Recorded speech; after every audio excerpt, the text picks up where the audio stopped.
Hello friends, good morning everybody, good morning. और आज हम शुरू करते हैं क्लास। ठीक है, ट्राइकोलॉजिस्ट के बारे में आपको मैंने पहले बता ही दिया है कि ट्राइकोलॉजिस्ट क्या होते हैं, और ट्राइकोलॉजिस्ट के कार्य के बारे में हम पहले मैंने बताया था हालांकि, लेकिन मैं इन पॉइंट्स को एक बार दोबारा डिस्कस करना चाह रहा हूँ, है ना। तो सबसे पहला था बाल झड़ना।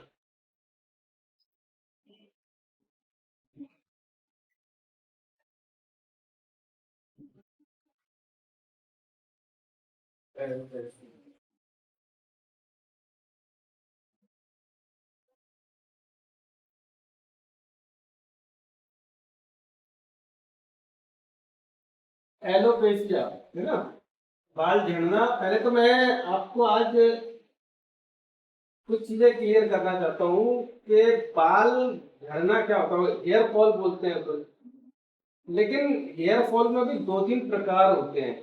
अलग अलग तरीके से ये चीजें होती हैं और इनका एक्चुअली में शब्दों का अंतर होता है। कैसे होता है? अपन कहते हैं हेयर फॉल हो रहा है, फिर से बाल गायब हो गए, है ना। हेयर फॉल का मतलब होता है जो नॉर्मल वे में हेयर फॉल होता है उसको हेयर फॉल कहते हैं, ना कि हमारे बाल गायब हो जाते हैं उसको हेयर फॉल कहते हैं। पहले तो ये अपन को क्लियर करना है कि नॉर्मल 50 से लेके 100 बाल अगर हमारे नॉर्मल वे में अगर टूटते हैं तो बिल्कुल क्या कहते हैं उसको, मतलब नॉर्मल बात है, इसको अपन हेयर फॉल बोलते हैं।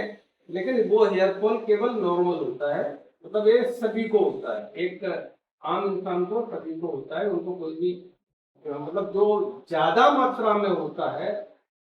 ज्यादा मात्रा में कैसे होता है? जैसे किसी के बाल, जैसे मान लो मैं हूं या कोई भी बंदा है, उसके बाल धीरे धीरे धीरे धीरे यहाँ से कम होते जाते हैं। या कोई फीमेल है, तो फीमेल में कैसे होते हैं? बीच में से होते हैं। ज्यादातर फीमेल के देखना आप तो जो मांग निकालते हैं ना, यहाँ से होते हैं। ठीक है, तो उसको क्या बोलते हैं अपन? Hair loss. उसको हेयर फॉल नहीं बोलते, उसको क्या बोलते हैं? हेयर लॉस, है ना। अगर किसी का ये सब हो रहा है तो वो ये बोलेंगे प्रोफेशनल भाषा में हेयर लॉस हो रहा है। तो तीसरा होता है हेयर ब्रेकेज। तीसरा होता है हेयर ब्रेकेज होना। हेयर ब्रेकेज क्यों होता है? हेयर ब्रेकेज होता है अपना जब हम ज्यादा ट्रीटमेंट करते हैं, ज्यादा केमिकल का यूज होता है, ज्यादा शैम्पू ऐसे यूज करते हैं, उसके कारण से जो भी होता है उसको बोलते हैं हेयर। या ज्यादा हीट होती है, आपने देखा होगा ज्यादा हीट होके जब हम कई बार नैनो प्लास्टिक करते हैं, कुछ करते हैं, अगर उसका बाल कमजोर है और अपन ने ज्यादा हीट दे दी तो बाल उलझ जाएगा, तो वो क्या होगा? ब्रेकेज होने लगेगा। तो ये तीन चीजें डिफरेंस है, ठीक है ना। तो हेयर फॉल मतलब अगर अपन हेयर फॉल तो नॉर्मल भाषा में हो रहा है उसको हेयर फॉल बोलेंगे, लेकिन अगर ये बाल गायब हो रहे हैं तो हेयर लॉस बोलेंगे, और वो टूट रहे हैं तो हेयर ब्रेकेज बोलेंगे। मतलब बाल तीन प्रकार से झड़ता है। इसको लिखूं क्या? लिखने जब तो नहीं है, वैसे तो ये चीजें कॉमन चीजें हैं, मतलब अपन ध्यान रखने वाली चीजें हैं, ठीक है ना। तो ये होता है। अब सबसे पहले हम कहते हैं जो बाल जो झड़ते हैं, सबसे पहले जो मेल के ऊपर बात करते हैं। मेल के बाल जो झड़ते हैं उसको क्या बोलते हैं? मेल बॉल्डनेस पैटर्न होता है। एक होता है मेल बोल्डनेस पैटर्न, और एक होता है फीमेल बॉल्डनेस पैटर्न। दोनों अलग अलग होते हैं, ठीक है ना। मेल के बाल हमेशा, मैंने जैसा बताया भी आपको, में आगे से धीरे धीरे पहले हेयर लाइन जाएगी, फिर बीच में जाएंगे, नीचे आएंगे और ये यहाँ तक जाएंगे, लेकिन साइड के नहीं जाते, पीछे के नहीं जाते, जनरली नहीं जाते, है ना। जब हेयर पैच वो करते हैं तो बाल क्या बोलते हैं उनको, ट्रांसप्लांट करते हैं, तो पीछे के बाल आगे लगाते हैं, है ना। और इसका रीजन सबसे ज्यादा, मैंने अब जो बाल झड़ने की बात चल रही थी, जो मैंने आपको बताया था अभी तक, मैंने रीजन बहुत सारे कल गिनाए थे, क्योंकि बाल झड़ने के बहुत सारे कारण होते हैं। सबसे ज्यादा होता है अनुवंशिक। सबसे ज्यादा कौन सा होता है? अनुवांशिक। सबसे ज्यादा जो मतलब हाईएस्ट रीजन है वो अनुवांशिक है। ठीक है, बाकी मैंने आपको रीजन बताए थे। जैसे हम हार्ड वाटर का यूज करते हैं। हार्ड वाटर जैसे जहाँ का पानी ज्यादा हार्ड आता है उनके बाल पे असर पड़ता है। शैम्पू, एल्कलाइन शैम्पू ज्यादा इस्तेमाल करते हैं। हार्मोनल प्रॉब्लम है ही, अपना पोषण की कमी है ही बात। ठीक है, और अपना क्या बोलते हैं, पोषण जो हो गया, पॉल्यूशन हो ही गया मतलब। और स्टेरॉइड्स दवाइयाँ ज्यादा इस्तेमाल करते हैं। ठीक है, जैसे मैं आपको बताऊं, जो लोग हार्ट पेशेंट होते हैं तो ब्लड पतला करने के लिए दवाई इस्तेमाल होती है ना। तो ब्लड पतला करने की जो दवाई होती है उसके कारण से भी बाल झड़ते हैं, हेयर लॉस होता है, उसके कारण से भी हेयर लॉस होता है। और स्ट्रेस से तो होते ही है। किसी को बड़ी डिसीज है उसके कारण से भी हेयर लॉस होता है, जैसे नींद पूरी ना होना, लाइफ स्टाइल, खाने पीने की चीजें बाहर की ज्यादा खाना, और पोषण का बहुत बड़ा रोल है हमारी लाइफ स्टाइल में। सबसे ज्यादा बाहरी चीजें तो हम कर ही सकते हैं, बाहर उपाय होते हैं, लेकिन अगर किसी का खान पान और लाइफ स्टाइल अच्छी है तो सबसे स्वस्थ है, सबसे ज्यादा बाल उसके अच्छे रहेंगे। तो सबसे ज्यादा रीजन यही होता है।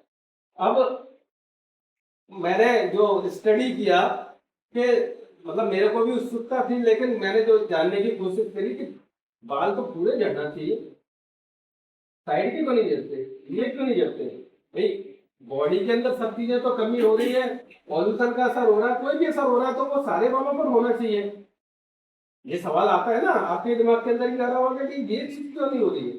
तो उसका कारण यही है कि मतलब हार्मोनल प्रॉब्लम जो होती है वो सबसे ज्यादा इफेक्ट यही करती है, और साइड में और यहाँ इफेक्ट नहीं करती है। ये मतलब ये मेडिकल साइंस भी इसका सही रीजन अभी तक निकाल ही नहीं पाया। मतलब ये इससे गर्म रहता है तो मतलब इस पर अभी रिसर्च चल रही है कि अगर ये मतलब पकड़ में आ जाए तो इसका सॉल्यूशन हो जाए कि भैया या तो यहाँ भी असर होना चाहिए या इसको भी ठीक किया जा सकता है, तो यहाँ सरकम क्यों है। तो इस पर रिसर्च चल रही है, लेकिन इसका अभी तक कोई वो नहीं। अब रही बात फीमेल की। फीमेल में जो ये फीमेल गोल्ड ये होती है उसका सबसे बड़ा कारण देखो, एक तो अनुवांशिक तो है ही है, अनुवांशिक तो है, लेकिन सबसे ज्यादा फीमेल का प्रॉब्लम जो है वो पीओसीएस पीओसीडी जो प्रॉब्लम आजकल फीमेल में हो रही है सबसे ज्यादा।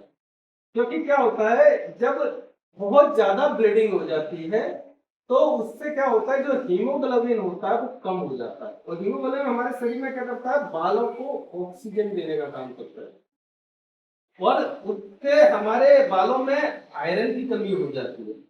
आयरन का इफेक्ट सबसे ज्यादा होता है।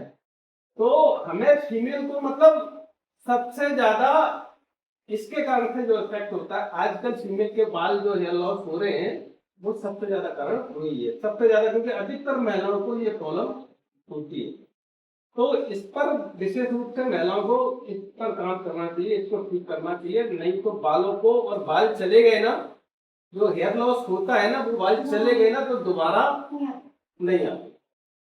ठीक है ना, तो वो होता है। तो हेयर फॉल नॉर्मल होता है, हेयर फॉल नॉर्मल होता है एक प्रक्रिया के तहत, जैसा आपने मैंने आपको पढ़ाया था, एनाजन, कैटाजन, टेलोजन और एक्सोजन, वो प्रक्रिया के तहत हेयर फॉल होता है, वो बाल दोबारा हो जाता है। ठीक है ना, तो उसमें बहुत ज्यादा चिंता का विषय नहीं है। ठीक है, ये हो गया क्लियर है। तो इसमें मतलब लोग अब बाकी दवाइयाँ, मेडिसिन, मेडिकल जो भी चीजें हैं वो करके हेयर फॉल को बचाया जा सकता है। और दूसरी बात और बता दूं मैं कि बाल जो होता है, जैसे किसी की इंजरी हो जाती है, बाल अगर इंजरी में बाल बिल्कुल डैमेज हो जाता है तो वो बाल दोबारा नहीं आते। लेकिन अगर किसी को कीमोथेरेपी होती है या कोई बीमारी, ऐसी बीमारी होती है और बाल झड़ जाते हैं, बाद में बाल वापस आ जाते हैं। लेकिन जो एलोपेशिया होता है उसका मैं भी थोड़ा सा डिटेल बताता हूँ। एलोपेशिया वैसे तो एक तरह से कहते हैं नॉर्मल बीमारी है, मतलब इसका कोई ऐसा बहुत बड़ा रीजन अपन नहीं कह सकते, क्योंकि ऑटो इम्यून सिस्टम जो हमारा इम्यून सिस्टम होता है ना, उसके कारण से होता है एलोपेशिया। और एलोपेशिया में क्या होता है कि जो हमारे बाल होते हैं, जो बालों का ग्रोथ साइकिल होता है, तो वो ऑटोमेटिकली फॉलिकल को खराब करने लगता है एलोपेशिया में। कैसे खराब करता है? जैसे किसी बाल की एज 1 साल हो गई, किसी की 2 साल है, किसी की 3 साल है, कीड़ा बोलते, कीड़ा लग हाँ जाता है। कीड़ा लगने जैसा बोल सकते हैं हाँ। आप उसको, सही कह रहे हो आप। धीरे धीरे खाने लग जाता है। हाँ, वो उसको खाने लगता है। तो मतलब जो ग्रोथ साइकिल है वो वहीं पे भी रुक जाता है। मतलब जैसे कोई बाल 1 साल का है तो वो 1 साल का ही टूट जाएगा, कोई बाल 2 साल का है तो 2 साल का ही टूट जाएगा, कोई 3 साल का, तो वो जैसे 5-6 साल तक ग्रोथ होना चाहिए वो नहीं होती है। तो इस कारण से क्या होता है, बाल अलग अलग जगह, किसी के बाल यहाँ से जड़ते हैं, किसी के अलग अलग बीच में यहाँ जड़ गए, किसी के यहाँ जड़ गए, देखा होगा आपने, किसी के पूरे जड़ गए, है ना। तो वो 3 स्टेज होती है, 3 स्टेज में अलग अलग बाल तो एलोपेशिया में बोलते हैं QR6 सबनेट ले लो या PRP स्कैन ले लो, वहाँ ले जाते हैं।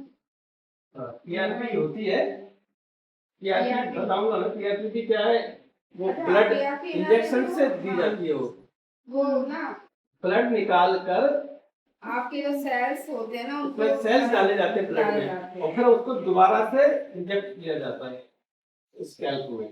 हाँ, सीरम अलग अलग कर देते हैं ब्लड हाँ। को प्लाज्मा